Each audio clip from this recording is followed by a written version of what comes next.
All right, my friends. Hey, it's a Sunday evening, and you're watching Sports Talk with BWatts Entertainment, and I'm your host, Bernard Watts. We have a special guest for you tonight, RK, DNVR, one of the popular podcasts on the airways of YouTube.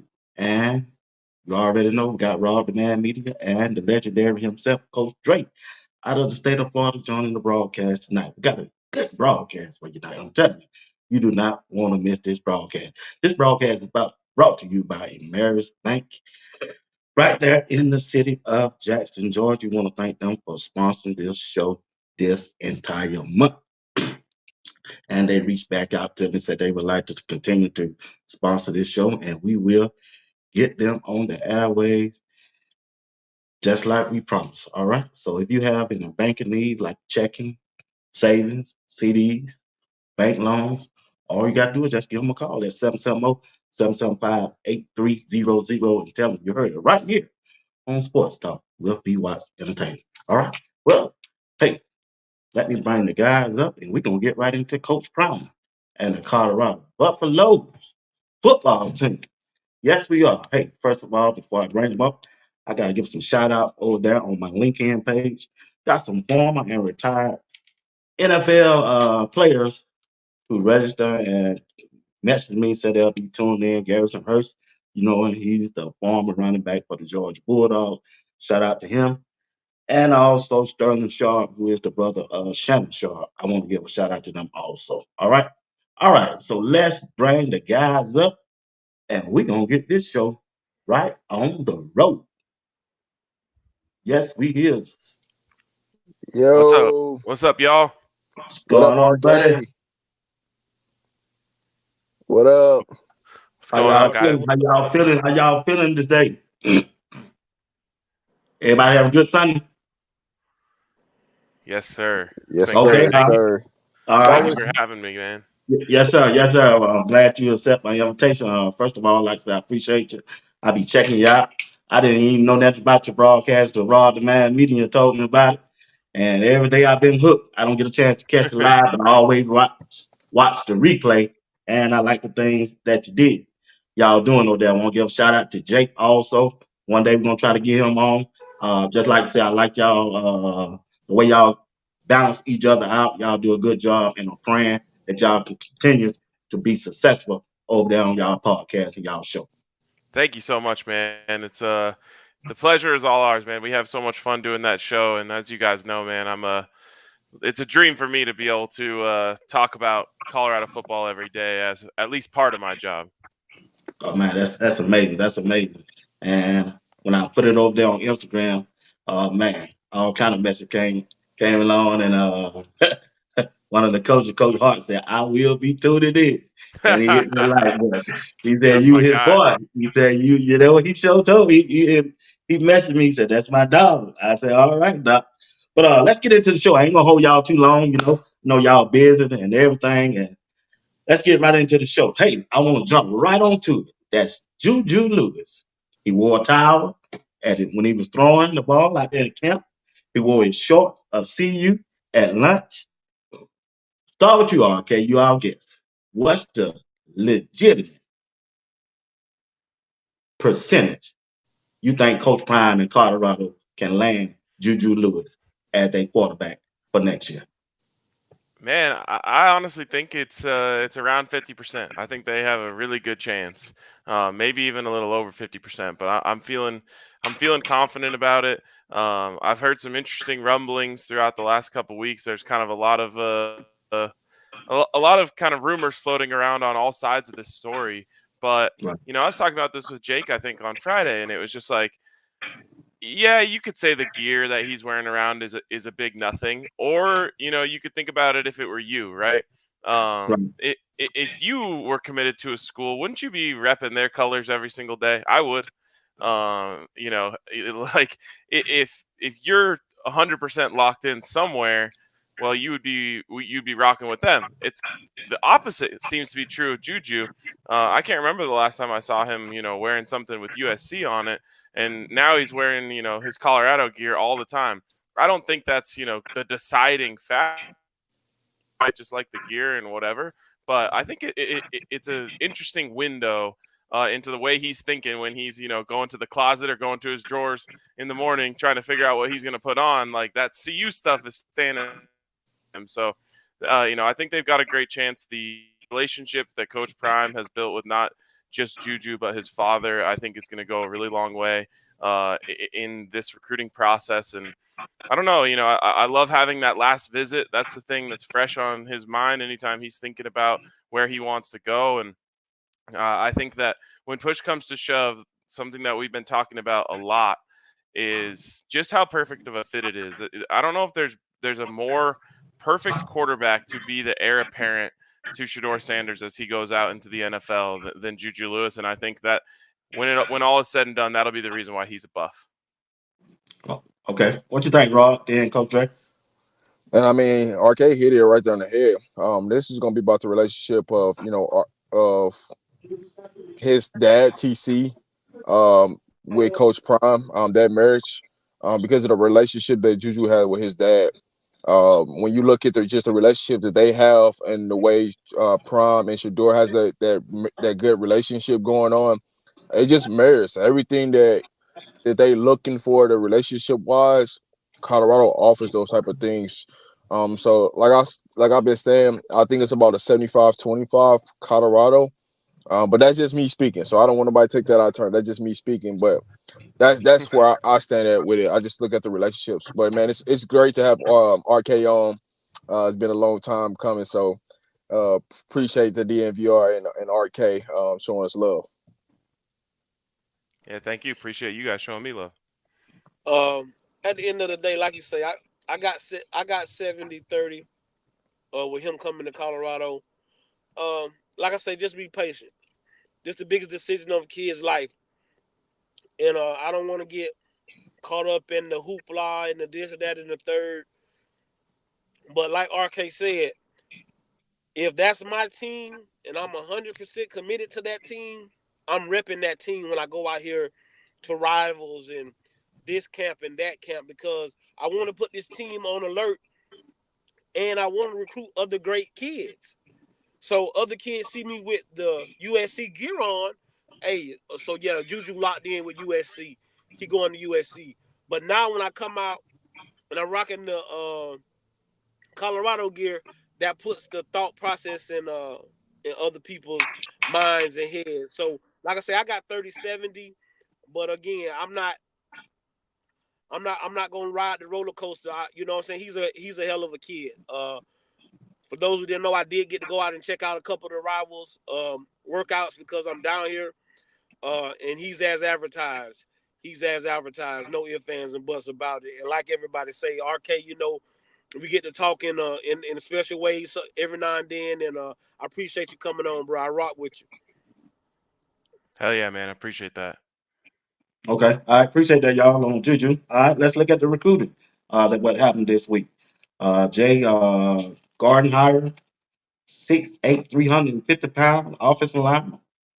And on that money, Chauncey Gooden, 6'4", 320. What that says about Coach Prime and his recruiting staff. Uh, we'll start with you, Coach Dre. I mean, again, you got to tip your hats off to the recruiting staff, and you got to tip your hat off to Coach Lohos. What they're telling you is that we building a wall that we're gonna be able to protect the quarterback, whoever it is, and that we're replacing the guys that's leaving. Benson will be leaving, Maris will be leaving. There's a possibility that if Brown wants to leave, he can, but we're making sure that we have quality kids that's coming in to take the place of the guys that's leaving. You have to tip your hats to this recruiting staff. I think we got the best recruiting staff in the country, and what Coach Lodehost has done in this short period of time that he's been at the University of Colorado. Hey, all you can do is tip your hats to him because he's went out and he's got top-notch offensive linemen to protect Shadeur and for the future of the Colorado Buffaloes for the next couple of years. So all you can do is tip your hat to the recruiting staff and Coach Lohos. And it's a fresh sight to see for those that's been following Colorado before Coach Prime, which I know RK is going to talk about. Oh yeah, that's the question for him for It's that. yeah, it's a good feeling to go out and understand that we are recruiting on the offensive line, that we are doing our due diligence and finding the right players who want to be in Boulder. Not everybody can play in Boulder. So finding those pieces that want to be there and not just there, just to have fun, but there because they want to. This is what they want to do. It's a fresh air. I've been in Colorado since 2016, so I understand the ups and downs of Colorado football and where it was like when you talk about Colorado football, it wasn't people wasn't really talking about it. You hear more about the Denver Broncos, you hear more about the Nuggets, but once Prime came, now it just went up, and now you can't go without seeing a Colorado jersey walking around Colorado now. So it's definitely a fresh breath of air to see. You got to give your hands out to this recruiting team, Coach Field, and the job he's done establishing guys that he wants, the prototypical size that he's looking for in the recruiting team. Going to go watch the film, go get them. So just shout outs to them because that's a huge piece, and they're going to continue to recruit big. So as we grow on this journey, you can start to see the foundation of these pieces building every single day. And they're not just looking at 5-star, 4-star, but they're looking at the pieces that's going to fit to one day to be the future buff. I love it. And I would just add as it relates to the offensive line, I think the offensive line and the way that it's been recruited is a perfect kind of microcosm of the kind of grand plan for what they're doing at Colorado. So much has been made about how they've gone into the transfer portal and all they get is transfers and they don't recruit high school. And that was phase one. When you're taking a 1-11 program and trying to turn them around as fast as possible, like you are going to have to hit the transfer portal and hit it harder immediately. Well, they did that last year. They did that this year as well with the offensive line, but you're starting to see the offensive line recruiting go into phase two. Jordan Seaton, Chauncey Gooden, Jay Gardenhire, and everyone says you can't build a line through the portal. You can't build a line through the portal. I think that's going to be put to the test this year. But moving forward, the rest of the roster is going to start to look more like the offensive line, where it's okay. You got what you needed to win immediately. Now you can backfill the roster with those young guys, bring them up underneath those transfers, and then you have those homegrown lines that usually are a catalyst for championship teams. Good take, good take. Now, RK, you was up there when they went 1-11. How was it when it was 1-11 around Boulder, Colorado? It was tough, man. That was the lowest. It's the lowest of the low. A lot of my friends stopped going to games. A couple of them dropped their season tickets and weren't even able to get them back when Coach Prime got there. So that was tough for them. But it was rough. Like you were going to the games for the tailgate before the game, and a lot of people were leaving by halftime. It was so hard to see because for me, this is my first love when it comes to sports. So I was never gonna, walk out on them or cancel my season tickets or anything like that. But as the pillars around you start to fall in that way and people aren't showing up and everyone's got extra tickets to every game, it was honestly depressing. So, we during that time on the podcast, which I wasn't even a full-time member of Buffs at that time, and we were only doing it I think a couple times a week. But I just remember talking like this next hire is the most important in program history because the fan base is hanging on by a thread. And so credit to Rick George for swinging for the fences, going out there and getting Coach Prime to kind of to save this whole thing and start to turn it around because it was really ugly and honestly a really sad place to be during that season. Man, to actually get a technical win back 2-10 that season, it was a rough one in Colorado. I can say that hands down. Went to a couple games that season. It was brutal. But the minute Coach Prime got hired, you could just tell like a fresh air just came through Colorado, and the town just flipped upside down. So just to see that microwave happen. From just going from that season playing up into Prime getting hired, You heard whispers in Colorado, but you didn't know if it was going to be true. That was the thing. And when it officially became true, that's when it was like a big party in Colorado. I can say that with Prime. Sorry, I didn't mean to interrupt you there, but just to bring it back to current date, and even going back to Juju Lewis and last weekend, or I think that was last weekend, is the way that it has turned. We were like Rob and I were just saying, like, it was ugly. Everyone was out. There was no buzz. And then when Coach Prime came, the buzz started to come back. And I think this is what people that are looking at this from a national perspective really don't see and don't understand, is the way that Coach Prime has revitalized the brand that is Colorado football already, and revitalized the energy within the city. Seeing the Sink making a burger for Juju, and seeing the Boulder Theater put his name on their marquee, and fans lining the streets waiting for Juju Lewis to come up to campus, was just that, like, in 1 year. Not only did Coach Prime bring it back, but he's already brought it to new heights. And I think that's the thing that gets missed the most when people are like, "Oh man, why are Colorado fans so obsessed with Coach Prime? They won 4 games in his first year." And it's just like, you don't understand where it came from, and then what he's already gotten it to in just 1 year's time.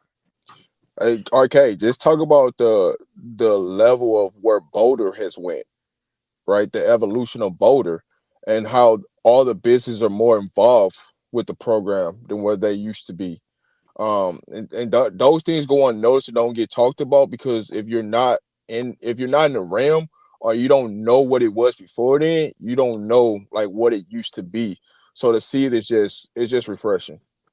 Yeah, I mean, it's what Boulder is seeing kind of reminds me a lot of like what I've always said about why a university should embrace their football program, because your football program is your ultimate window into your university. How many different times have we seen a team like, I know they're on our shit list right now, but like Oregon, they got it going. And when I was in high school, all the kids that were in my school that weren't going to go to CU or CSU wanted to go to Oregon, because that was the cool and hot school at that time. And so I've always said, all these universities should be investing as much as they can in the football program as much as they can, because it'll pay you back tenfold in applications and interest in the school. Well, the same is true of the city, and I think the city is starting to learn that now, in almost a reverse engineered way.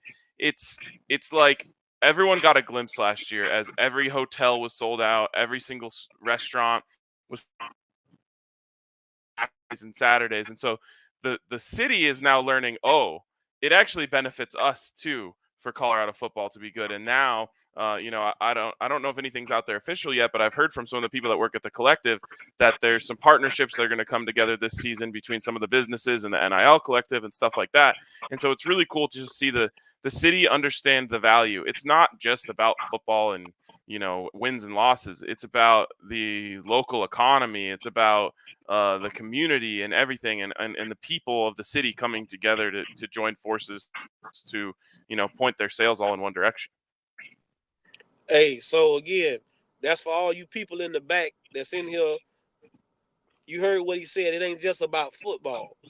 And we've been telling y'all that for months. It's not just about football. Prime bringing something else to the city of Boulder and to the state of Colorado. The same thing he did to Jackson. You have to tip your hat off to a guy who can do that. It's not a lot of them in the world. It's not a lot of football coaches that can come and change a culture in a matter of months. And now he's just revitalizing that culture and making Colorado what it was in the late 80s, early 90s. And so when I tell people I support Coach Prime, that's why. Because you don't see that from a lot of coaches. And what he's doing for young men. Again, I don't say other schools are not doing what he's doing. But if you're doing it, show me that you're doing it. Because Coach Prime is showing you what he's doing for kids that you know are not stars. He's making them stars. And what he's doing for the city of Boulder. Like I say, I keep remembering that first, like a couple of the first well-off videos. and the lady was in tears because it seemed like they was finna go out of business because the economy was so bad and they couldn't keep open. And she knew just with him coming what it would bring to her business and putting them back. So not only is he helping these kids, but look at what he's helping to these businesses. And so you gotta, like you said, you gotta support your team or get behind somebody, but support them for a purpose. I always hear people say that they stand on business, but as for me, in mine right now, it's SOP. We gonna stand on purpose. Coach Prime got a purpose, and so before you can stand on business, you got to stand on purpose. So you know, you got to you got to just clap your hands for what he's done, and I'm glad that he came to Denver and did that for you guys, RK. I mean, it's a blessing for him to be a blessing. And don't forget about the walk-ons that's in multiple commercials that people forget about. Oh don't forget about that. I saw that. That's this their third one, right? For some of them, this their first one, but there are some players of walk-ons that are on their second and third commercial with Coach Prime. Okay. Okay. The NCAA rule unlimited coaching staff on the football team. What kind of effect that gonna have on college football? It's really interesting, man, and I think the original effect is not even going to really be noticed. Only because all these schools were already doing this. They were just hiding it in terms of letting their analysts coach on the field and letting their quality control guys coach on the field. That was just it's honestly why they changed the rule, because the NCAA said, why do we have this rule that we can't police and everyone is breaking? With that being said, I think more and more teams are going to start to find loopholes and ways to use their connections to bring powerful people onto their staffs and let them coach. And obviously, no one is more well positioned to take advantage of it than Coach Prime. In the past, let's just say TO is coming up to visit for camp practice. Technically, he's not allowed to work one-on-one with the wide receivers on campus during a workout. Well, if they wanted to, they could now just, slap an analyst title on him or a quality control title on him and sign him to some tiny contract. And then, he can go out there and work on the field with them. On a larger scale, just for example, like Bill Belichick, isn't working this year. If Coach Prime or someone else, I'm sure if Saban was still coaching, he'd have Bill Belichick down there in Tuscaloosa. Like, these guys can now come into school and work while they're maybe in a gap year for their professional careers. And then they don't have to do this silly thing where they're hiding the on-field instruction, and those guys can actually help the kids. In the end, the people who benefit from this most is the players, because they're going to be able to get more hands-on instruction from great football minds. Again, that's what it comes down to. Who does it benefit the most? Kids. Because now I can have maybe 2 or 3 coaches at a position, but also I think it helps special teams the most. Because now, like RK was saying, they were trying to hide it. You had to be in the room with the special teams coordinator because he was an analyst or a quality control coach. Well, now he doesn't have to do that. Now he's the man who can be on the field. Who's been the voice they've been hearing in practice is the guy that they're going to hear during the game. So I think the biggest benefit is for the kids. But RK hit it on the head. If y'all don't believe that Bill Belichick ain't gonna be up there in Washington with his son, who the defensive coordinator for the Washington Huskies, like, I don't know what to tell y'all. You know what I'm saying?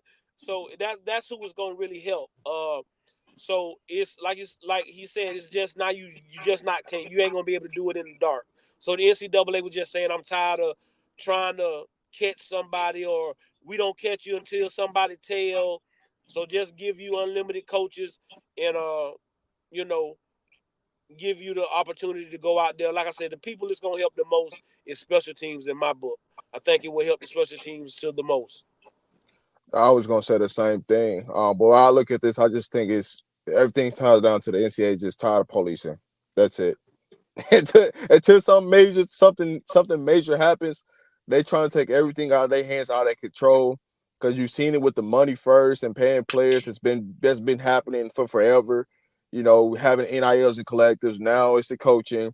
They finally allowing coaches to have tablets on the sidelines to break down plays and stuff and help. So it's just going little by little. The NCAA is trying to take their hands off of everything, so they don't have to police everything. That's really what it's starting to come down to now. Okay. All right. Good take, folks. If you're tuning in right now, I want to thank y'all for tuning in to Sports Talk with BWatts Entertainment, along with RobDaManMedia and Coach Dre, and our special guest, DNVR. If you're in the chat, you got a question that you want RK to answer, we ask that you put it down in the chat, and we will try to get it to you before we get off the air. Got 350 people tuning in right now. We appreciate each one of you for tuning in. And also, if you don't mind, go to each one of our uh, YouTube page, hit the like button, and subscribe to the channel. Okay, let's talk football now and talk about the players. All right, starting with you. Yes, sir. Which freshman on Colorado will have a breakout year in 2024? Can't name one. Yeah. So we actually talked about this recently on our show, and I kind of said like I think Jordan Seaton's already too on the map to have a breakout season. So I'm Ooh. removing him from the conversation. Oh man, you Behind, can't do that, Jay. but at Okay, least for me, okay, I'll okay. go a different direction. All I right. think it's gonna be Michael Welch. Now there's a bunch of I knew them options. two were gonna say that. That's why I asked Yeah, that. there's a bunch of options. I like the idea of Cam Michael going in there and maybe playing a little bit of the role that they had envisioned for Dylan Edwards of Yeah, coming out of the backfield, using his speed, being a weapon in that regard. But right. Micah was just so consistent in spring practice, and he's honestly kind of just a model of consistency as a student athlete, which is not something that you say often about a freshman who's only been on campus for a couple months. To me, he doesn't carry himself like a freshman whatsoever. He doesn't act like a freshman. He doesn't practice like a freshman. And I would be curious to ask him. I don't even know if he considers himself a freshman. He was an early enrollee. He's been around for a little while now.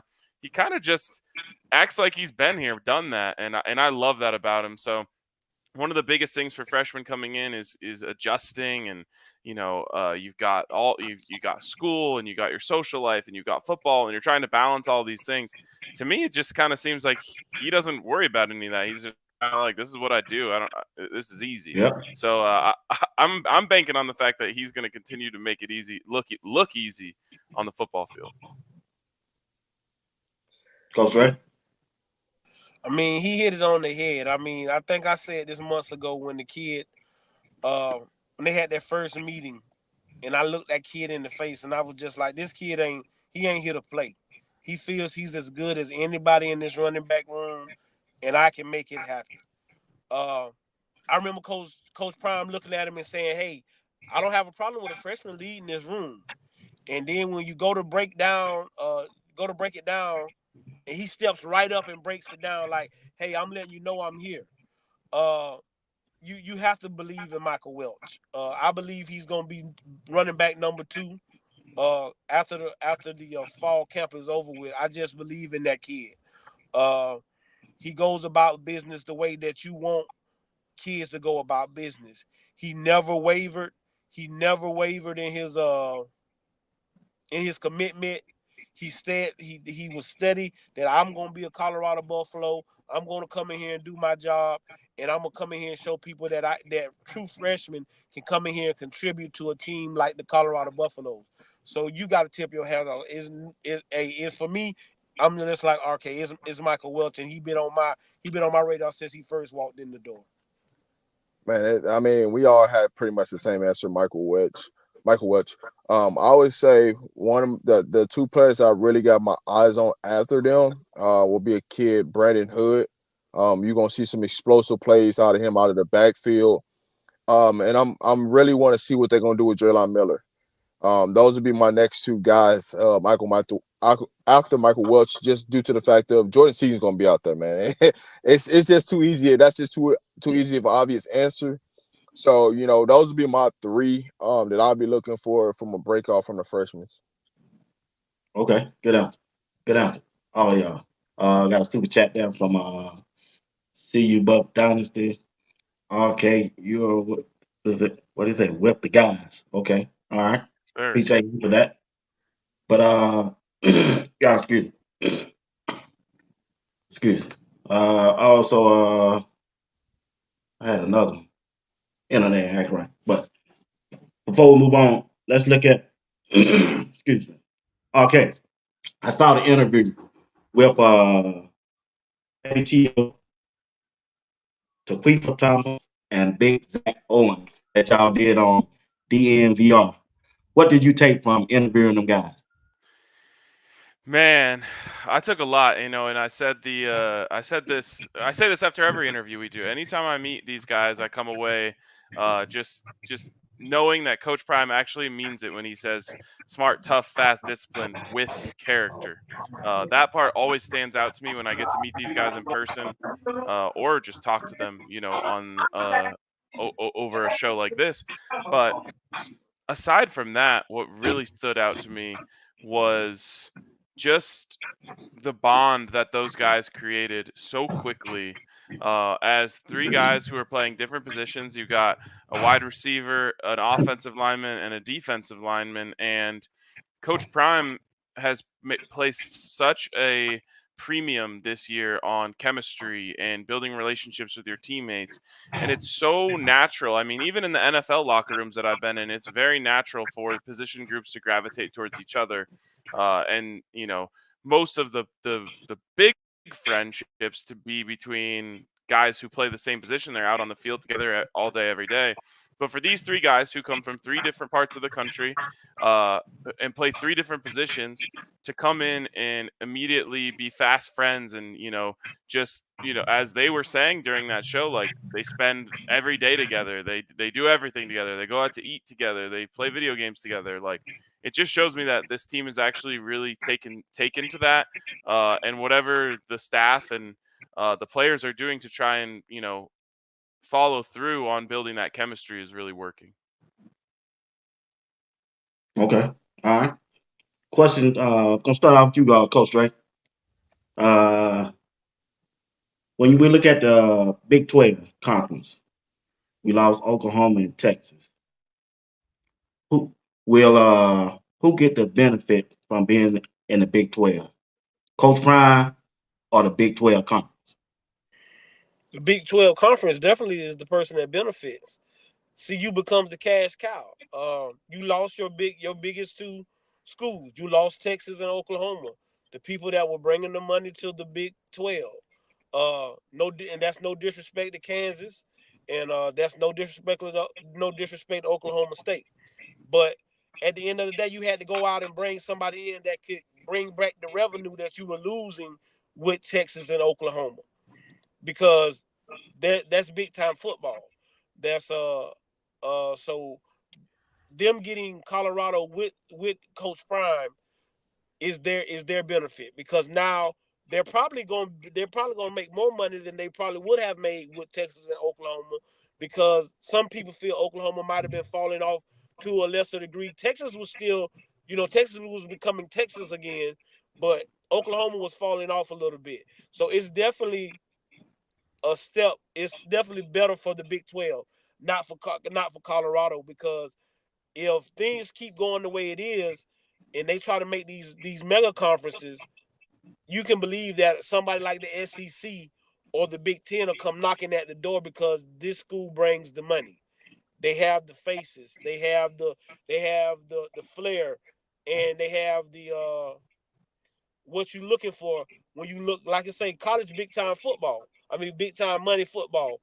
And you got to be able to have a cash cow. And to me, in the Big 12, there's no bigger cash cow than the University of Colorado and Coach Prime. So yeah, the Big 12 is the winner, not Colorado going to the Big 12. Is the Big 12 being able to acquire the University of Colorado and their services for their conference. What you think, RK? Couldn't agree more. Could not agree more. And to take it back to just, this idea of why Coach Prime has been such an asset already to the university.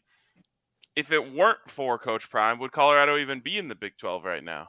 Or would they be like Oregon State and Washington State, left homeless Yeah. due to the poor management of the Pac-12? I don't know the answer to that, and I honestly, obviously the Denver market is a valuable asset that Colorado will always bring with it, but Coach Prime, bringing Colorado back into the national spotlight last year made such a big difference, and I love what Coach said. Like as we move closer to what I think will be a two-conference system in college football, everyone's kind of auditioning for the reason that they should be part of that. And I kind of have a unique view of this as we're speaking with advertisers and things like that. Selling our show, it's like this is no longer about the Denver market when it comes to Colorado. Coach Prime makes Colorado a national product, and just looking at the numbers of our show, it's literally Denver mixed in with all of the places that Coach Prime went during his NFL career and Jackson, Mississippi. Like, wherever he goes, people follow, and they don't leave after that. They want to, they're invested in Coach Prime and everything that he does. So when these conferences are adding schools, it's usually for money. They want a bigger product to be able to pitch to the next media deal that they sign. And so whether it's the SEC or the Big Ten, and as I've joked for a long time, the State Farm Conference and the All-State Conference eventually, they're going to be adding, maybe 20 teams each, maybe a little more. They're going to look at Colorado as long as Coach Prime's still there and say, okay, well, we know that's an asset that we want because they're a top 5 most watched team in the country every year. Yeah, I mean, when you look at it, the question comes down to is, who's coming after Colorado next? It ain't even about them being in the Big 12. I love them being in the Big 12, being back where they should have been at. They should have never left, but we understand money talks, right? Right. The national brand of Colorado, what brings the stakes higher, what makes it like, okay, these two teams walked out, but we got a brand. Not only is it the brand is blowing up, but it's national headlines. No matter where you go, you're going to see Colorado. I don't care what TV station you turn on, it's going to be some type of headway talking about Colorado. And so you just got to love what you see, what Coach Prime has did with this university to put them back on a national level, right, where it belongs at, to be back in those glory days or whatever it was at. It's just amazing to see and continue to grow. And as this thing continue to grow, the national companies, right? Just think about it. We had Fox and ESPN fighting on the same weekend to have Coach Prime up there speaking. So it just goes to show you how much of a national brand Colorado Buffaloes are. And even for the casual fan who don't care nothing about Colorado, they're tuned in just because Coach Prime. Like that take from all three of y'all. Appreciate that. All right, Coach Ray, start this one off. When we look at the coaching staff, Coach Prime got some coaches that he trusts this year. Compare this coaching staff this year to last year, and after you, RK, and then Rob. I mean, don't no disrespect to the men he hired last year. But at the end of the day, 2 of those guys that he hired, they wanted to come help their brother. They the coach from IMG, he said I could not sit on the couch another minute and know I could help my brother and not come help him. Warren Sapp was the same way when he left there last year, from being in there and seeing how these kids want to soak up the knowledge that he had to give. There's no way I'm going to leave my brother down like this. I'm going to go and find a way to help. So the biggest thing is you got people, because head coaches sign up for this. They sign up to share the fame and take the blame. And at the end of the day, I have coaches that don't want to see me have to take the blame for stuff that maybe he shouldn't have to. So I'm going to do everything I can to make this a better team. And you got to have a family-oriented group. And I hear the offensive linemen say that they go out with Coach Loadhouse. He's invited them to their homes for dinner and stuff like that. All that matters to kids. I don't think people realize that matters to ball players. They are still human beings. They're still really young men trying to find their way in the world, and they're looking. Some of them are looking for father figures and role models. And so you have to take that coach hat off and become that father figure that they're looking for. And that's what I see this year with this staff. And again, that's no disrespect to anybody that was on that staff last year. Also, Charles Kelly comes in. He's a national championship football coach. He has a system that he's going to run because I have won with my system. I go out and hire a Livingston who comes in and says, "Hey, I'm going to do what's best for all of these kids to excel because I'm going to do what's best for this team." And like I said, there's no disrespect to Coach Kelly because he has won a national championship, had top defenses, and put multiple kids in the NFL. But what I like about this young Livingston coach is, hey, I'm gonna come in here and I'm gonna evaluate my talent, see what they do best, and I'm gonna play to their strengths. And like I said, you gotta love that.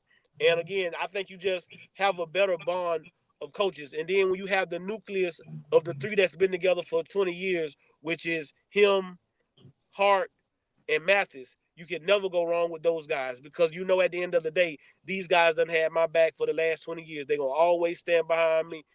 They're gonna always rock with me, and that's gonna always take a coach a long way when you have guys that's gonna always rock with you through thick and thin. When it comes to Coach Prime, it's about relationships. I think last year. Well, I don't think some of last year's hire was off the face of somebody that he knew for somebody else to do them a favor. This year was more about relationships and understanding. If I'm gonna go down, I'm gonna go down with the guys that I know. The guys I know that's got my back that don't want to see me lose. The guys that's gonna go 110 far as effort wise on and off the field that's gonna help these kids get better and grow to get to their next journey. Whether that's in the NFL or whether that's out in life, far as their next job and connecting them with the right people. That's not just about football. And those are the things that I think people forget about. It's not just about the people that he's hiring in there, but every person that he's hired has got a connection with somebody outside of football that can help each and one of these players on this team. And so those are the things that get missing the way Coach Prime built his coaching staff this year. And those are the things that you got to love is seeing all these things come together and the unity that comes with this and the chemistry and the rules that they're making of no phones at the lunch table, right? Making these players have to talk to each other. So those are the parts that you just love, that the little small detailed things is what's going to help us win football games. And you can see it each and every day of them small detailed things. And it's like when you watch videos from Well Off and Reach the People, how much more connected do you see these players this year than you did last year? That's a contest to the coaching staff, them having to, push them in the right way to understand, like, listen, the only way we can do this is by communication, bonding as brothers, bonding as men, coming together. This ain't a dictatorship. We want you to all win, but we got to do it this way. So you just got to love what you see. Uh, I love what you guys said, and I completely agree. Especially when it comes to building the foxhole, the guys that you want in the foxhole with you. Um, the one thing that I would add about this year's coaching staff is one of the things that makes Coach Prime a genius is his branding and marketing abilities. Okay. Primetime itself, was a marketing or a branding tool. Um, this staff, one of the things that was a strength for them in recruiting last year was this idea of preparing players for the NFL. Coach Prime being a gold jacket Hall of Famer being able to help prepare guys for what it's going to be like when they go there. That's all of these guys' dreams. That's where they want to go. And one of the things of branding and marketing is leaning into your strengths. So I think Coach Prime looked at that and said, okay, this is something that's working really well for us. Let's double down on it. So let's go get Phil Loadholt, who's basically just out of the NFL. Let's get Robert Livingston, an NFL defensive coach, and so on and so forth. Warren Sapp, add him, another gold jacket to the staff. And now it's kind of like, okay, Colorado is where you want to go if you want to be treated like a pro, if you want to be coached like a pro. If your dream is to play in the NFL, no place will prepare you for that more than Colorado. It's honestly like the college version of what IMG is like for high school. Kids that go to IMG are going there because they are saying this is the way you get prepared to play college football. You'll be treated like a college football player here. My dream is to go up to the next level, so I'm going to go there.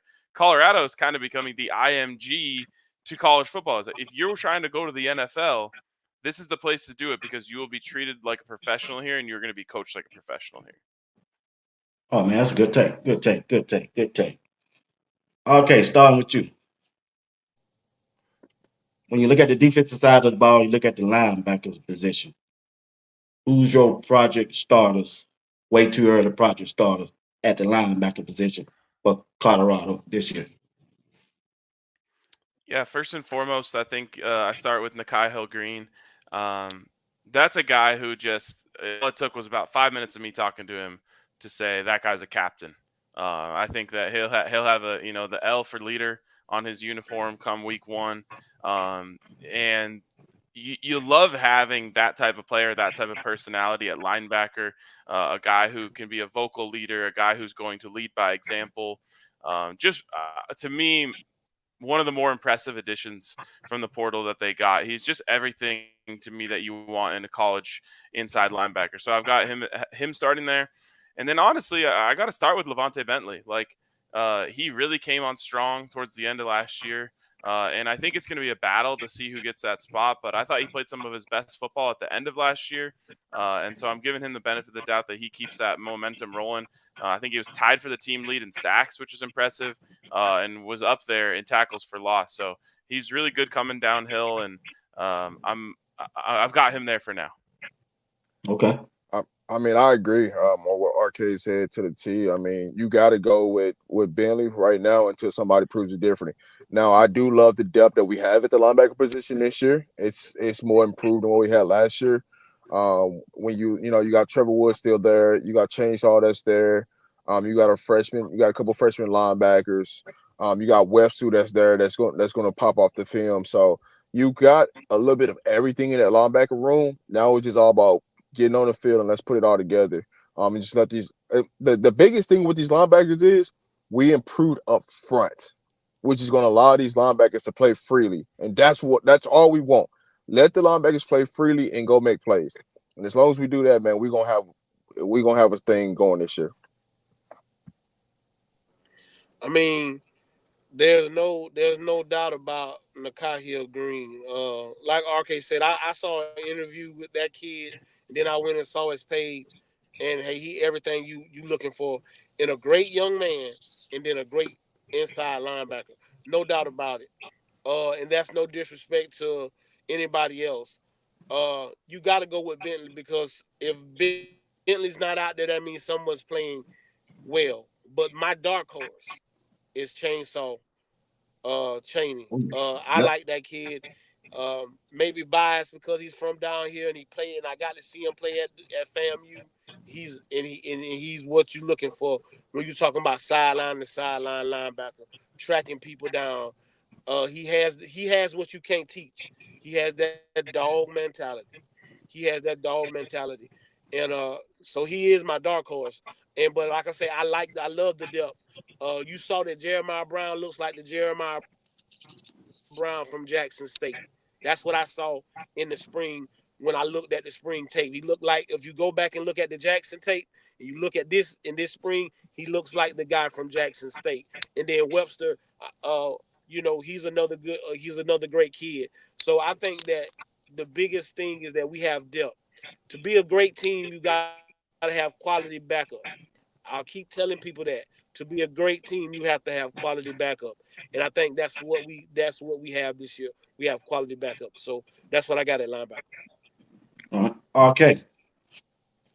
Top 5 teams in the Big 12. Ooh, okay. In no particular order. Is that okay to start? Right. Okay. Yeah. No particular order. All right. Colorado, Kansas State, Oklahoma State, Kansas, and Arizona. Oh, I forgot Utah. Let me throw Utah in there Okay. instead of Arizona. Instead of Arizona, I was just gonna say, what make you put Arizona now? Okay. You clean that. I got you. Coach Ray, top 5. Like I say, in no particular order: CU, Kansas State, Oklahoma State. I'm gonna throw UCF in there because I think they might surprise some people in Utah. I'm going to CU, Kansas State. Like Coach Dre said, I think a lot of people are going to be shocked by UCF and what they have.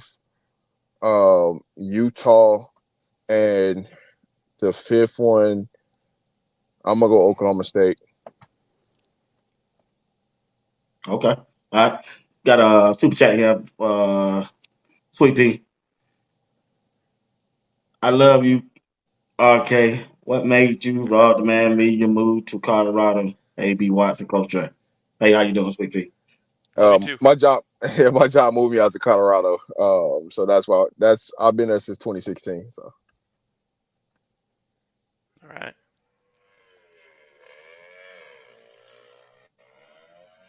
Let me see. Got the most super chat. I overlooked these things. See you, Buff Dynasty. My guys are cooking on Sunday. RK in the building. Stand on purpose. RK, you're with the guys. Who are this right here? Daddy said we should not have any offensive line under 300 pounds, which is a great improvement. Also, a great show. All right. The coaches won't have their system, but we will build a system to the max, to the effect of the current question, which is shouldn't be being. All right. I want to thank everybody for your super chat. Thank everybody for tuning in right now. All right. Let's oh yeah. Okay. I watched once again, I watched another show of yours.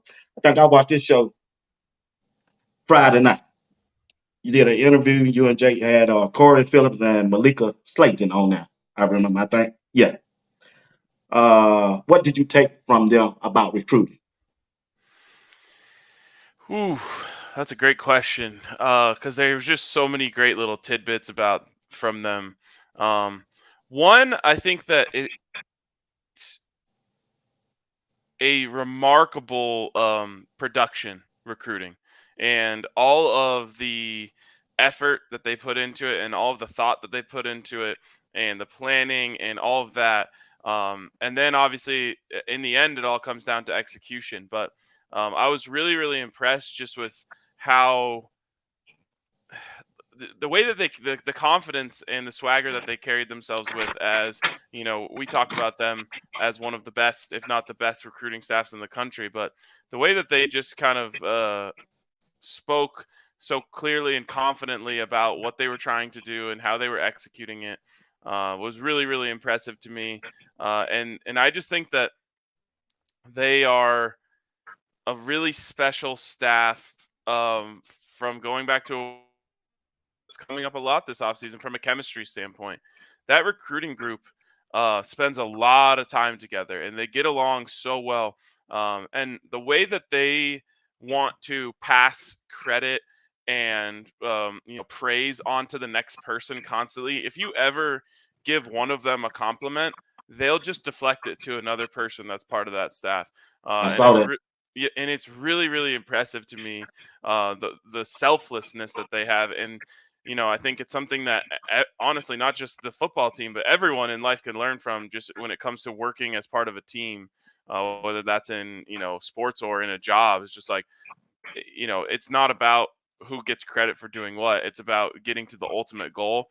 And I think that that group specifically is just a beacon when it comes to that idea of making sure that there's no ego involved. It's just about getting the job done, and it doesn't matter who gets the credit for it. And I love that about them.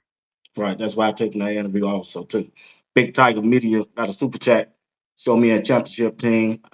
I can show you a few good linebackers. CU runs the Big 12. All right, appreciate that, Big Tiger. Uh, Coach Dre, who will be the punt returner for CU? Here's where I was trying. Here's where I was thinking that you get the freshman on the field. I think it'll be either Draylon or Cam McHale. Uh, I think that's where you get a chance to get the freshman on the field in special teams. So I think it'll be either one of those guys back deep on punt return. That's who I got. I got one of the freshmen, either Cam McHale or Draylon Miller, either one. Okay, you think they're gonna beat out Lejante West? I mean, I think LeJonte's gonna have I think he'll be deep on kickoff return. I just think that's a way to get the freshmen on the field I got you. to get their feet wet. Uh, and so that's just me thinking as a football coach. I think that's the way I could get those guys get one of those guys on the football field. Whoever isn't the other deep man on the kickoff return, because I think Webster will be one of them. I think Cam McHale or Draylon will be the other deep man, and then the other one will do the punt return duties. That's just my thoughts. Okay, who's gonna be the kickoff return then? Okay, Yeah, I think Jimmy Horn will start returning kickoffs, and maybe you also have Draylon back there, like Coach Dre said, trying to get the ball in those freshmen's hands and allowing them to show off their playmaking skills. I do think LeJonte will be a big part of the punt return game, but if you remember last year, they did mix it up a little bit. They tried a few different things. I think they had Dylan back there. They obviously had Zay back there. Jimmy, I think, might have even caught one. And then I think it's possible that in a situation where they really need a big play, you might see Travis Hunter get back there and return a ooh, punt or a ooh, kick. whoa, You know, whoa, okay, you, whoa, okay. you could Did I spend a whole not? game Did I trying not to tell you get him. that? Yeah, go ahead. I told B Watts this. I told B Watts when we talked about the Heisman Yeah, you Trophy. did. I said we got to get him back there maybe once or twice to have a Heisman moment because Travis Hunter gets a punt return and he's having the kind of year we think he's going to have. And he takes a punt return to the house. It's a Heisman type moment. Yep, exactly. And I was just Wow, gonna add, boy. like, you can spend a whole game trying to get Travis some space in the open field, and the defense, can spend their whole game trying to stop you from doing that. But at a certain point, you might just say, all right, we're going to put him back there and allow him to have some open space to run around. And he has obviously one of the craziest bags of tricks when it comes to moves and getting himself out of tackles and things like that. So I think it's possible, only in a moment where you really need it. But I Okay, think you got a chance to see him do something crazy like that. okay, yeah. That's the only time I want to see it. Lefty, they gotta have him back there. Okay, check this out. So far, of what you've seen of CU this year, even though without the pass, who has the best? Who's the best pass rusher off the edge for CU?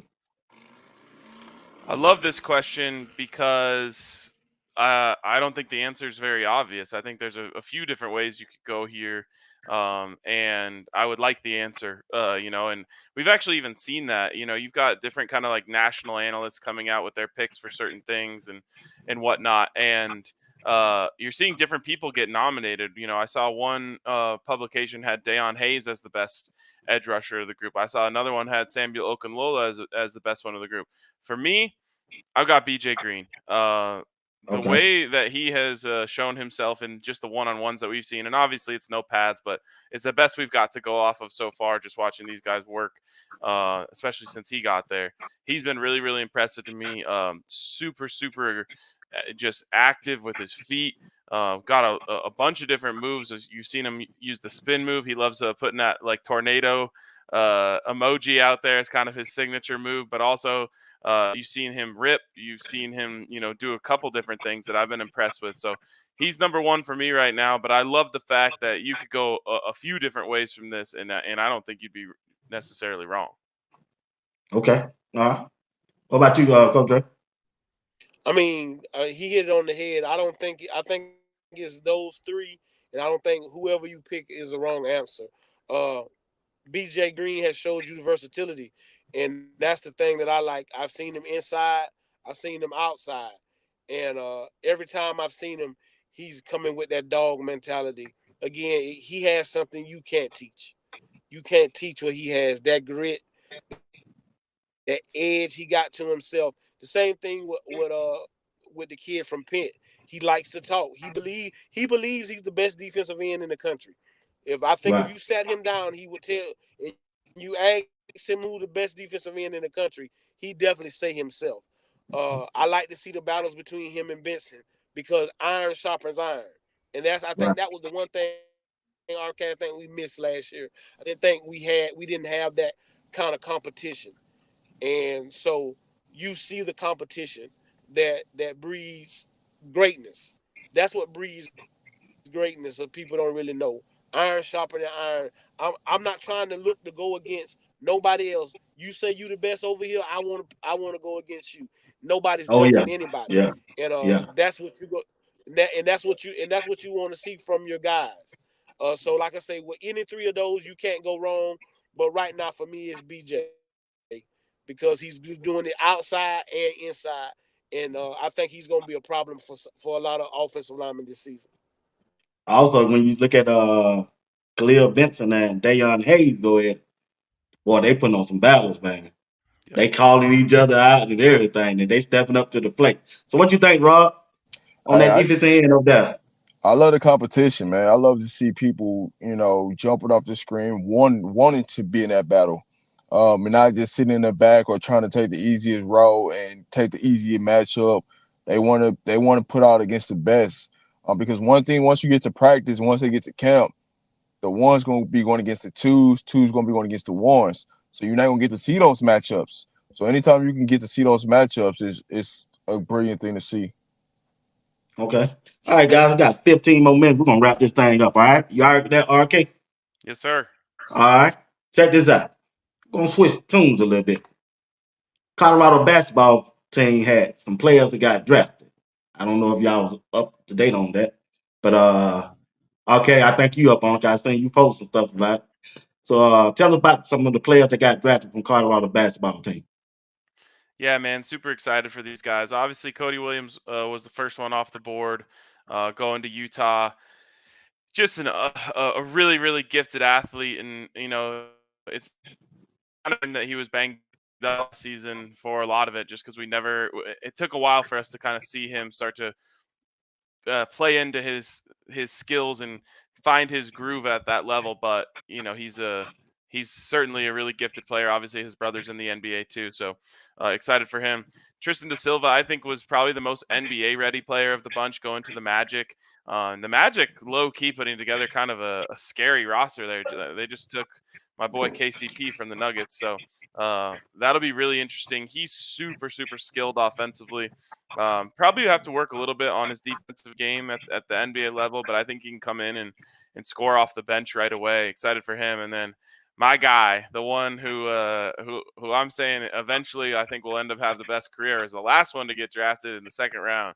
But KJ Simpson, we were just talking about BJ Green being a dog. That is KJ Simpson to a T. A guy who's been considered undersized most of his life, got passed over, for the high recruiting rankings because of that. Ends up coming to Colorado, putting himself in the Pac-12 Player of the Year conversation this last year. Probably should have won it. Had the buzzer beater against Florida in March Madness. Just one of those guys that you want on your team. And I think people worry about him defensively at the next level because of his size, but he's so tenacious and he's never going to let anyone put more effort than him out there. And I think that'll serve him really well. So I think that he has a good chance to be a long time NBA player, just being, a strong, maybe backup guard, but with the potential to become a starter. Okay. Before you go, Rob, Maria S said, great show, guys. It's good to see RK on the panel tonight. Scope up by $10 super chat. Thank you. All right, Rob, it's on you. Man, you gotta to see 3 guys, especially 2 of them, come through the program and work their way up to the NBA level, man, it's a good thing to see. Because one of the things that with Tabor is, can you get to the NBA with Colorado? Helping Coach Prime being there is helping them in recruiting, not just on the men's side, but on the women's side. Don't forget about the women, that made it to the WNBA. Now they didn't fully make the rosters, but they got training camp deals to go. So I don't want to not shed light on the women's, because the women's got a great program just as well as the men's program too.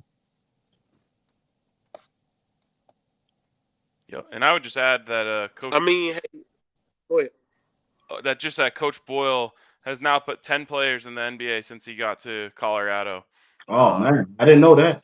Yep, and I growing up, I think we had 1 or 2 who made it to the league, like during my childhood before Coach Boyle got there. So he has made a habit of taking in 3-star players and putting them in the NBA, and that's a hell of a testament to his development and his coaching ability. And obviously, probably at this point, the crown jewel of that is Derek White, who just won a championship with the Celtics. True. And Good point. if Good point. they're not in the NBA, they're overseas playing. I'm familiar with a couple of them. Super close to a couple of former Buff basketball players that's overseas playing. So he puts them overseas as well. So it's up and up for the Colorado basketball team for sure. Okay. Coach Dre. Bronny, he Again, got drafted. He got go ahead. drafted, and Bronny James got drafted. A lot of people don't think he deserved to get drafted, but he got drafted. What you think about Bronny James getting drafted by the Lakers? I mean, at the end of the day, the kid got drafted. I don't understand why people in this world are so negative and try to bring the kid down in his moment. That's that kid's moment. It's not like he wasn't a good player. And here's the caveat for all of this. Y'all forgot this kid had a heart attack, almost 6-7 months ago and almost died. True. You understand me? So when you sit here and you try to bring this kid down because you feel like his daddy made a way for him to make it to the NBA, hey, however you feel. But God got again, we on a purpose. God got a purpose on this kid's life because he let him stay here. He couldn't have been, he almost wasn't here. So for people to just rain on this kid's parade is sad.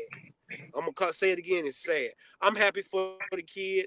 I think he's gonna surprise a few people because you gotta understand that LeBron's gonna put LeBron spent $1 million on his body. You don't think he gonna spend that and more to make sure that Bronny ready for the NBA, to make sure Right. that he has the tools necessary? Now, again, and I think that's our problem. I'm not expecting Bronny to be LeBron James. I want him to be the best Bronny he can be. Let's stop trying to make this kid act like he's gonna be LeBron James. He's gonna be the best Bronny he can be. And we got to be satisfied with that. I think he's going to shock some people. I like his game. I think if he doesn't have that health setback, I think he gets more minutes at UCLA. I think he's in better shape. But just the testimony that this kid has, the strength and the fortitude that this guy had to make it back to play college basketball and to be able to be picked in the NBA draft, hey, I'm pleased. I'm pleased with it. I have nothing bad to say about it. I think Stephen A. said something, and a lot of people don't like it. But nepotism goes on a lot elsewhere, and nobody says anything about it. But now because LeBron, they feel like LeBron did this for his child. But let me ask you a question. If that's your child, and you can do it for your child, when you do the same thing? And I'm Good not point. saying that LeBron did that. But I'm saying if it's your child, and you can do the same thing when you do it for your child. And then Good when you point. hear Rich Paul say, I just want to hear Bronny didn't care about what number, where he was picked. He said, I just want to hear my name called. I just want to hear my name called. He got All right. that. Now he got to go out here and prove it. So that True. I'm just happy for the kid. True. Rod. Okay. I Question, mean, both of y'all. go ahead. Question, both of y'all. I'm getting away from LeBron. Coach Dre said it better than anybody can say. Kayla Clark, Angel Reese, the impact they done made on the WNBA. They made a major impact to the women's game. It's put more light. It's put more fans to watch it. It's brought a market to them on what they needed to help grow the game. Not just grow the game for this year, but grow the game for years to come. Helping the WNBA expand the market ship. It's huge, right? When you talk about the girls from Colorado that could have made it to the league, they'd have been on a team had it been two more teams this year and been playing and getting quality minutes. So it just brings more opportunity to the WNBA, the market ship, and just the expansion of the league and revenue. So it's a lovely thing to see that the women are finally starting to get their just dues in this sport. Yeah, I mean, you said it really well. It's really cool because it's one of the great things that happens in sports where there's like a rivalry or a head-to-head competition that takes place in college, and then it moves into the NBA and everyone can follow it, or it moves into the NFL and everyone can follow it, and it's a fun storyline to follow. I think that's what we've got going on with those two. It's like it was fun to follow when they were in college. And now they get to the WNBA and everyone wants to continue to follow it. And I think honestly what they've done, and we could talk for a while about the reasons why people are paying attention now because of them, but what they've done is shed a great light on just the quality of competition that is taking place in the WNBA. I think a lot of people thought that Caitlin Clark could just waltz in and it would look easy for her, and she's obviously showing well for herself, as is Angel Reese. But what people are realizing is like, oh man, there's some real hoopers out here, and so I think you're getting some of their light is reflecting on the league as a whole, and I think it's a really cool thing to see. All right. Hey, BWatts Entertainment got a special guest tonight, RK, DNVR, along with RobDaManMedia and the legendary himself, Coach Dre. We finna move into a section that we do every Sunday. I think we mentioned last Sunday, rapid fire. I only got 4 questions that we're gonna go around the horn. Everybody just give me your answer. Then once we get through with that, we're gonna pivot back and end with Colorado football, and we're gonna talk about the quarterback, Shadeur Sanders, and the wide receiver, Hunter. And then we're gonna end the show. All right, fellas? All right, here we go. Start me off, Coach Dre, RK, then Rob. That's how we're gonna go on these questions. All right, we're gonna stay with Denver Broncos since we got RK on here. Denver Broncos. When you look at the Denver Broncos in the past and you look at their defensive back, who you like? Who the best? Who had a better career? Who was a better player for Denver at that time? All right, defensive back. Dennis Smith or Steve Atwater? Can't think long. You think long, Steve think wrong. Atwater. Steve Atwater. Good answer. It's no right or wrong answer. Talk to me, RK. Atwater. I agree, Atwater. So y'all telling me he had a better career than Dennis Smith? Dennis Smith have a 6-time Pro Bowler. If you would have put Champ Bailey in there, I probably would have. No, that been too easy. That everybody was there. Yeah. Y'all, the chat. I need y'all to help me out, cause I don't think they did their research. I think y'all went by name recognition. All right, I'm gonna answer this question again. No, I don't want to rush it. Steve Smith was a 6-time Pro Bowler. He had 14 years of playing now. Dennis Smith or Steve Atwater? Come on, Rod. Talk to me. Well, I'm staying with my same answer. Okay. RK, talk to me. Yeah, man. I mean, it's close. Those two were both amazing, but I'm rocking with Steve. Gotcha. Talk to me, Coach. I mean, it's Atwater. I mean, when I turn on the tape, and then, like I said, there's no disrespect to Smith because I think he's a hell of a ball player, a hell of a quarterback. But Atwater was something special to watch for the Denver Broncos in those years. So yeah, you got to go with Atwater. Okay, I'm going with Smith. All right, linebacker group. You got Al Smith, who was a terrorist out there. You got Carl Mecklenburg, and you got Von Miller. RK, who you got? It's tough just because you said Al Wilson, Carl Mecklenburg. Al Wilson, Carl Mecklenburg, and Von Miller. It's tough to compare those guys just because Al, was that amazing inside linebacker. Carl Mecklenburg played everywhere. I mean, he played in defensive tackle, defensive end, inside linebacker, outside linebacker. I think there was at one point he played all of those positions in one game. But broken hand, broken elbow. Yeah. Oh, it's tough for me to go against it, but I think I got to go Vaughn here. Go with Vaughn here, man. I think Coach, Vaughn's eventually a first ballot Hall of Famer. good answer. Good answer. Coach Dre. I mean, it's Von Miller because what he did for the position, he's a freak of nature, and like you say, he's a first ballot Hall of Famer. Like I say, it's hard to go against Mecklin because when you think of a guy that did all of that, played all of those positions, and I'm with RK. I think he did it one time in one game. He played all of those positions, so it's hard to go against a guy like that. But when you're talking about a first ballot Hall of Famer, it's not many of those. It's not many of those. True. Von Miller for me. It ain't nothing for me to debate on it. Yeah. All right, start me off, Rod. Start me off. Denver Broncos quarterback, Peyton Manning or John Elway? I'm going John One Elway. season, yeah, one good season. Who you want? I'm going John Elway.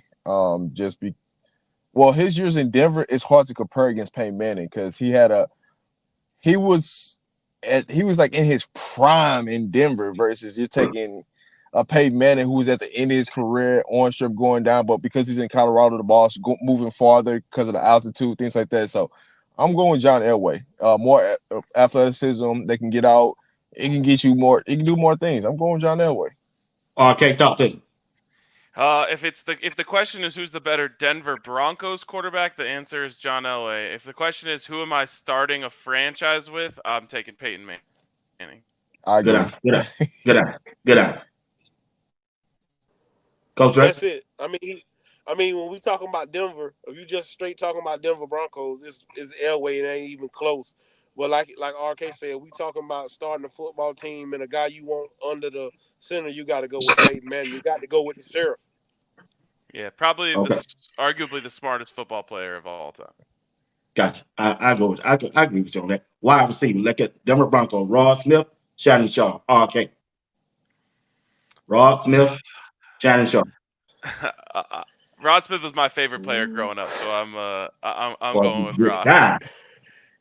He making it Talk to hard me. for RK. Hey, RK, he live in Denver. Hey, he won't get that hamburger name out. Talk to me, Rod. I'm going Rod Smith. I love Shannon Sharp, man. Don't get me wrong, but I'm going Rod Smith.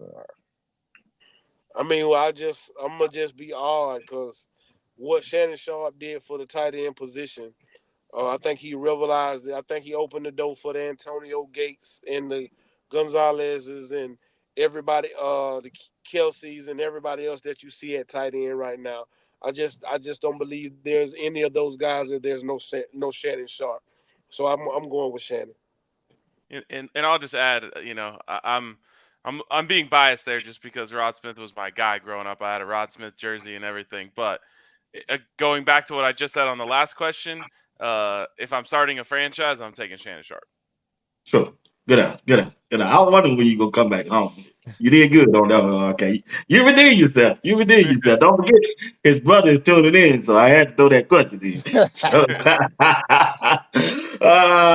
what's up, Sterling? What's going on? I see you over there on LinkedIn. I'm looking at you right here. What's up, Sterling?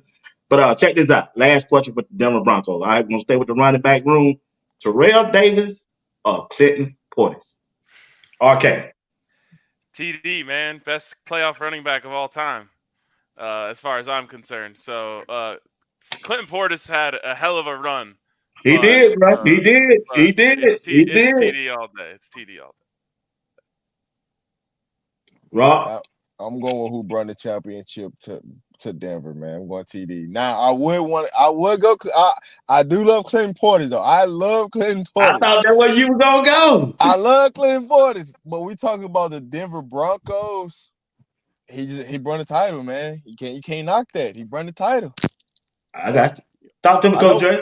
I already know what Dre gonna say. I ain't gotta say I nothing. already know that too. We already know. Listen, again, I can't go out east if I don't say Clinton Portis. I knew you gonna say that. Hey, listen, hey baby, and hey TD, no disrespect, bro, but it's my boy from the house, and I can't go out east if I don't say Clinton Portis. So Clinton Portis. RK, best college football program: Miami Hurricanes or Florida State Seminoles? You're putting me on the spot here. I'm gonna upset someone. That's what we do somewhere. over here. That's what we do over here. I'll just say this: growing up, the U was like easily the coolest football team in the world. So I'll lean Miami here. All right, Coach Prime, listen to him. He watching. He watching. He watching. Okay. Talk to him, Rob. Hey, I'm those going. Florida State fans have done him dirty recently, so Yeah, I Yeah, don't I think know. he'll be as mad at me. Yeah. Talk to him, Rob. I'm going with the U on this one. I'm going with the U. Now I love it. You know, I'm going to U. I ain't nothing to think about. I'm going with the U. I go to Florida State all the way. I'm Florida State. Talk to him. I already know what Coach Drake is saying. Ain't me. Go ahead, Coach Drake. Hey, listen. Listen. If you go to my page, you'll see my high school. I bleed that orange and green. I bleed that orange and green. So, it's the youth for me, and it's just because what they did, what they did in the '80s, the way they set the trend. And like I said, there's no disrespect to Florida State. They're a hell of a dynasty. They're a hell of a dynasty. But when you talk about college football, the first pick, and you talk about them boys. You talking about them boys from down there in Miami, Florida, Dade County, the University of Miami. That's where it's at. So yeah, it's the U. Appreciate y'all with that a little short rapid fire. We used to do about 12, 15 questions. But I just shortened up because we're running for time. We're going to end it by talking about Shadeur Sanders and Travis Hunters. What's your take on the quarterback, Shadeur Sanders, okay? And then we'll go around the horn. What kind of season you expecting him to have this year? A Heisman caliber season is what I'm expecting him to have.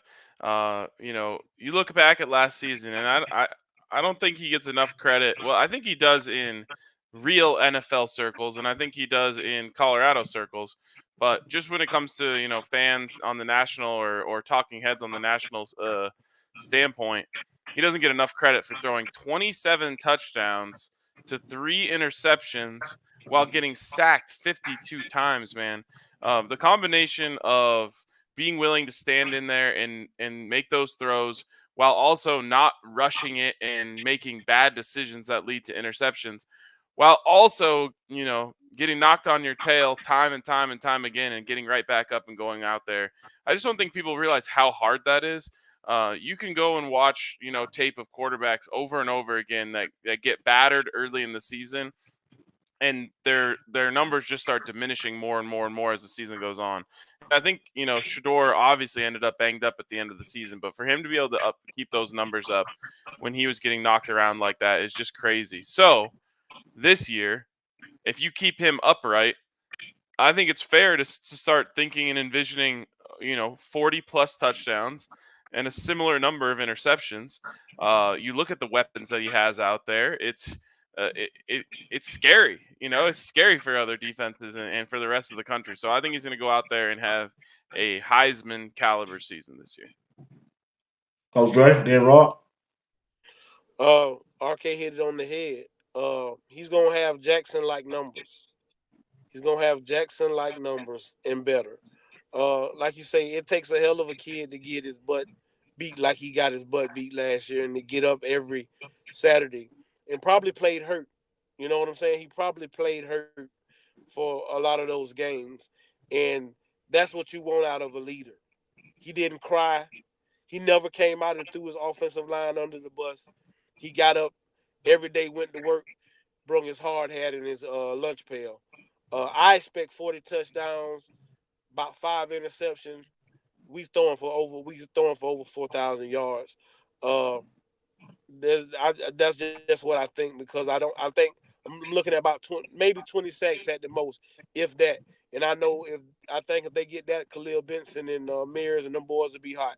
But with him being protected the way he's gonna be protected, I expect 40 touchdowns and at least over 4,000 yards with probably 5 interceptions, and him to be standing in New York, probably hosting the Heisman Trophy. Good take. Good take. Rob. I'm expecting perfect timing. That's what I'm expecting. No, I'm just playing. I'm expecting something legendary to happen. Honestly, when you look at Shadeur Sanders and this Colorado Buffaloes offense, you just put yourself in that Heisman race, just excelling and getting in W's, putting W's on the board, and let's light up every light bulb in the new scoreboard. That's all I expect. Okay, what you think about Travis Hunter as a football player? Best you ever seen? Uh, right up there, man. Right up there. He's one of the most remarkable athletes I've ever seen, and the one thing that I know he's the best I've ever seen at is tracking and attacking the football on either side of the ball. The way that he can find the rock on offense and go and high point it, and obviously the way that he can, bait quarterbacks into throwing him the ball on defense and go get it, no matter where it is legitimately generational, and I hate the term generational because I think he gets thrown around too lightly. He is legitimately a generational player when it comes to those things.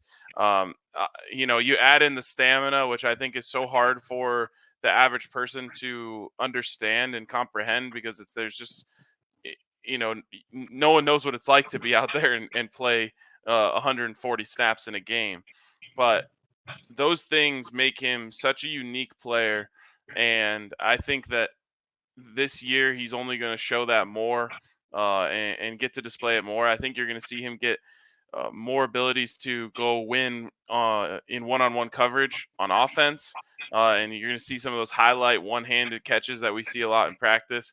But he's an unbelievable football player, and some NFL team that is going to be drafting very, very high is going to get him, and not only get an unbelievable football player, but an unbelievable young man. For me, when it comes to Travis Hunter, I just think you're gonna see a better version of Travis Hunter because there's gonna be less pressure on him this year because we have more foundational pieces around him.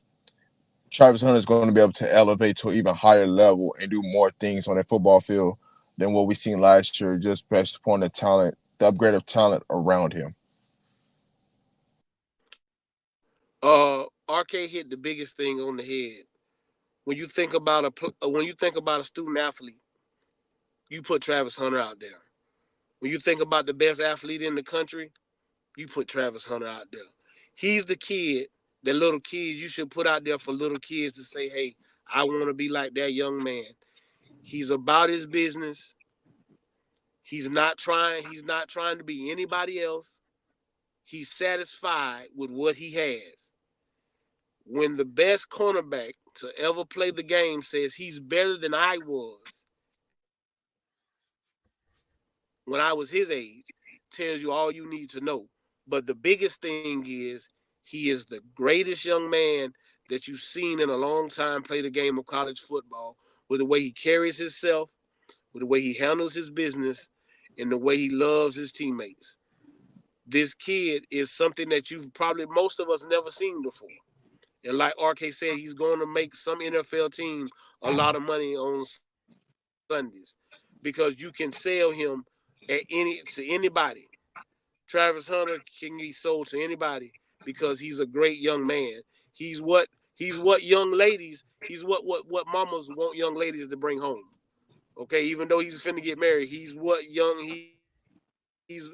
mamas or especially a dad of a girl. If my daughter was bringing a young man home, a guy like Travis Hunter, he checks every box. So yeah, besides being a great football player, there's also great tell you how great of a young All right. Hey, Let that's me the just show, guys. I appreciate y'all for everything. Definitely want to thank RK for being my guest. I appreciate you for answering back to me. And matter of fact, you be quick with it when you answer back, man. I appreciate that, RK. But RK, tell us something about Jake. How it is working with Jake on DNVR. Jake's the best, man. He's funny to work with. He's a great guy. We have good laughs. He always comes prepared. He's really easy to work with. Him and I have had great chemistry all the way through, so I love working with the guy. And speaking of Jake, and speaking of Travis Hunter, I wanted to add this to my point about Travis Hunter. Jake talked to Travis's high school coach a couple months back. And one of the things that he said that stuck out to me so much that doesn't get mentioned enough in these conversations, so I'm going out of my way to mention it here. His coach said that you can track how many hours of tape guys are watching. And his coach said that a lot of weeks Travis would be outpacing the assistant coaches in how much film he was watching on a week-to-week basis. And so when we Wow. talk about great athletes and this and that, I think a lot of people start to think that that these guys are doing it and they're doing it and it's easy for them. Travis has all of those natural gifts, and then he's putting in all the work throughout the week that makes it so he can make those plays that we see him make on Saturday. So I always want to mention that because I don't think the mental side of his game gets mentioned enough. But back to Jake, he's the best. I'm stoked to do the show with him every single Monday and beyond. And he's a really good dude. All right, man. You give him our best and tell him we're gonna be gunning for him on next time. We reach out to one of y'all. Maybe we can get both of y'all at the same time. But until then, we're gonna go around the horn for the last word. We'll start off with Rob, then we'll go with RK, then we'll go with Coach Drake, and then I'll end it. Go ahead, Rob. Last words. First of all, salute to RK for jumping on with us this Sunday. As we do this every Sunday, man, we always appreciate every guest that comes with us because we know how valuable y'all time are and what y'all could be doing. So it's nothing but love and appreciate you for jumping on with us because we appreciate that so dearly. And for everybody, make sure y'all go subscribe to DNVR. Go subscribe to BWatts, and also if you're new to the channel, make sure you subscribe to RobDaManMedia because me and Coach Dre, we do this, every other day. So, man, we appreciate everybody for tuning in as always. All right. Thank you guys for having me. First and foremost, to me, the greatest thing about sports is the community that is around it. And I've said it time and time again. My favorite part about the Coach Prime era has been the way that the community around Colorado football has grown and the different people that I've got to interact with and hang out with. So, including tonight, this has been a blast. I appreciate you guys. And the last thing I'll say is, get ready for Colorado football this year because a lot of people who think that this team is not going to be good are going to have a very bad time. And those of us who are expecting greatness are going to have a really good time. All right. All right, Coach Drake. As always, man, RK, bro, I appreciate you coming on and rocking with us. You could have been anywhere in the world, man, but you decided to come and rock with these brothers of mine. As I tell y'all all the time, I'm just a nobody, man.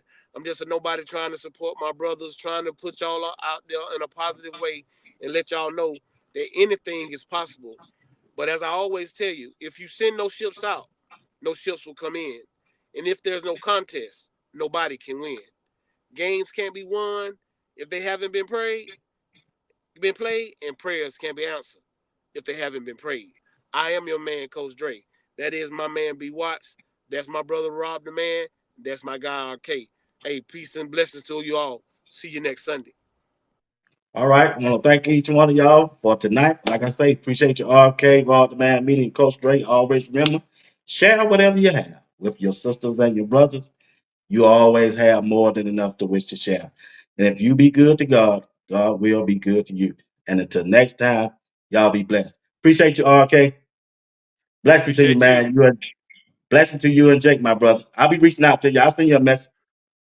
All right. Thanks, man. All right, man. Have a good night.